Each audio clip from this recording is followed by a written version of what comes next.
ರಾಜ್ಯದಲ್ಲಿ ಅಬ್ಬರಿಸ್ತಿರೋ ಮಳೆ ಊರೂರಲ್ಲೂ ನೆರೆ ನರಕವನ್ನ ಸೃಷ್ಟಿ ಮಾಡ್ತಾ ಇದೆ. ಹಲವು ಜಿಲ್ಲೆಗಳಲ್ಲಿ ವರ್ಣಾರ್ಭಟಕ್ಕೆ ಅವಾಂತರವೇ ಸೃಷ್ಟಿಯಾಗಿದ್ದು ಜನರು ಹೈರಾಣಾಗಿ ಹೋಗಿದ್ದಾರೆ.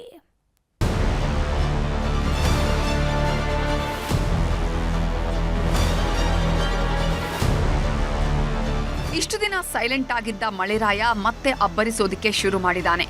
ಉತ್ತರ ಕರ್ನಾಟಕ, ಮಲೆನಾಡು, ಕರಾವಳಿ ಭಾಗದಲ್ಲಿ ಬಿಟ್ಟು ವರುಣ ಆರ್ಭಟಿಸುತ್ತಿದ್ದಾನೆ. ಹಳ್ಳಕೊಳ್ಳಗಳು ಹುಚ್ಚೆದ್ದು ಹರಿದರೆ ಭೂಕುಸಿತದ ಆತಂಕವೂ ಹೆಚ್ಚಾಗಿದೆ.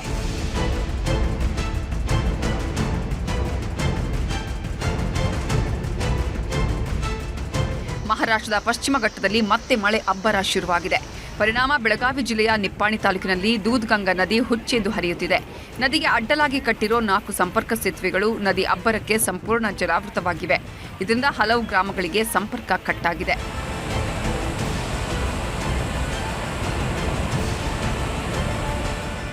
ಬೆಳಗಾವಿಯಲ್ಲಿ ಬಿಟ್ಟು ಬಿಡದೆ ಸುರಿತಾ ಇರುವ ಮಳೆಯಿಂದ ಭತ್ತದ ಬೆಳೆಗೆ ಪಾಚಿ ಕಾಟ ಶುರುವಾಗಿದೆ.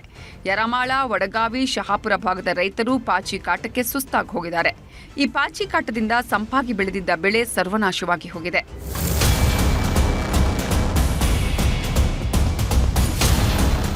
ಚಿಕ್ಕಮಗಳೂರು ಜಿಲ್ಲೆಯ ಮಲೆನಾಡು ಹಾಗೂ ಪಶ್ಚಿಮ ಘಟ್ಟಗಳ ಸಾಲಿನಲ್ಲಿ ವಾಡಿಕೆಗಿಂತ ಹೆಚ್ಚು ಮಳೆಯಾಗಿದೆ. ಚಿಕ್ಕಮಗಳೂರು ತಾಲೂಕಿನ ಚಂದ್ರದೋಣ ಪರ್ವತದ ಸಾಲಿನಲ್ಲಿ ಇನಾಮ್ ದತ್ತಾತ್ರೇಯ ಬಾಬಾ ಬುಡನ್ ಸ್ವಾಮಿ ದರ್ಗಾ ರಸ್ತೆಯಲ್ಲಿ ಗುಡ್ಡ ಕುಸಿತವಾಗಿದೆ. 100 ಅಡಿ ಎತ್ತರದಿಂದ ಬೃಹತ್ ಗಾತ್ರದ ಬಂಡೆ, ಕಲ್ಲು, ಮಣ್ಣು, ಮರಗಳು ರಸ್ತೆಗೆ ಅಡ್ಡಲಾಗಿ ಬಿದ್ದಿದ್ದು ಆತಂಕ ಸೃಷ್ಟಿ ಮಾಡಿದೆ. ಸದ್ಯ ಮಣ್ಣು ತೆರವು ಮಾಡಲಾಗಿದೆ.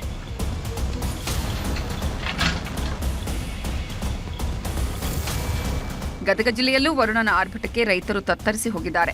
ಲಕ್ಷ್ಮೇಶ್ವರ ತಾಲೂಕಿನ ಗೋಜನೂರು, ಯತ್ನಹಳ್ಳಿ, ಮಾಡಳ್ಳಿ ಗ್ರಾಮದಲ್ಲಿ ಭಾರೀ ಬೆಳೆ ಹಾನಿಯಾಗಿದ್ದು ಹೆಸರು, ಗೋವಿನ ಜೋಳ, ಮೆಣಸಿನಕಾಯಿ, ಶೇಂಗಾ ಬೆಳೆ ನಾಶವಾಗಿದೆ. ಹೀಗಾಗಿ ಅಪರ ಜಿಲ್ಲಾಧಿಕಾರಿ ದುರ್ಗೇಶ್ಗೆ ಮಳೆ ಹಾನಿ ವೀಕ್ಷಣೆಯನ್ನ ಮಾಡಿದ್ದಾರೆ. ಬೆಂಗಳೂರಲ್ಲಿ ಜಿಟಿ ಮಳೆಯಾಗ್ತಿದೆ. ಆಗಾಗ ಸುರಿತಿರೋ ಮಳೆಗೆ ಬೆಂಗಳೂರು ಮಂದಿ ಕಂಗಾಲಾಗಿದ್ದಾರೆ. ನಿನ್ನೆ ಸುರಿದ ಭಾರೀ ಮಳೆಗೆ ಅವಾಂತರ ಸೃಷ್ಟಿಯಾಗಿ 2 ಕಾರ್ಮಿಕರು ಸಾವನ್ನಪ್ಪಿದ್ದಾರೆ. ಯಲಹಂಕ ಬಳಿಯ ಖಾಸಗಿ ಸಂಸ್ಥೆಯ ಕಟ್ಟಡ ನಿರ್ಮಾಣದ ವೇಳೆ ಈ ದುರ್ಘಟನೆ ಸಂಭವಿಸಿದ್ದು, ಕಟ್ಟಡ ನಿರ್ಮಾಣಕ್ಕೆ ಮಣ್ಣು ಅಗೆಯುವಾಗ ಮಣ್ಣು ಕುಸಿದು ಸಾವನ್ನಪ್ಪಿದ್ದಾರೆ.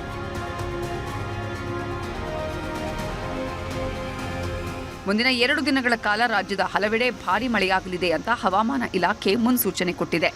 ದಕ್ಷಿಣ ಕನ್ನಡ ಹೊರತುಪಡಿಸಿ ಉಳಿದೆಲ್ಲ ಜಿಲ್ಲೆಗಳಿಗೆ ಯೆಲ್ಲೋ ಅಲರ್ಟ್ ನೀಡಲಾಗಿದೆ. ಸೆಪ್ಟೆಂಬರ್ 4 ಮತ್ತು 5ರಂದು ಉತ್ತರ ಕನ್ನಡ, ಉಡುಪಿ ಜಿಲ್ಲೆಗೆ ಯೆಲ್ಲೋ ಅಲರ್ಟ್ ಘೋಷಿಸಲಾಗಿದೆ. Bureau report, news 18 Kannada.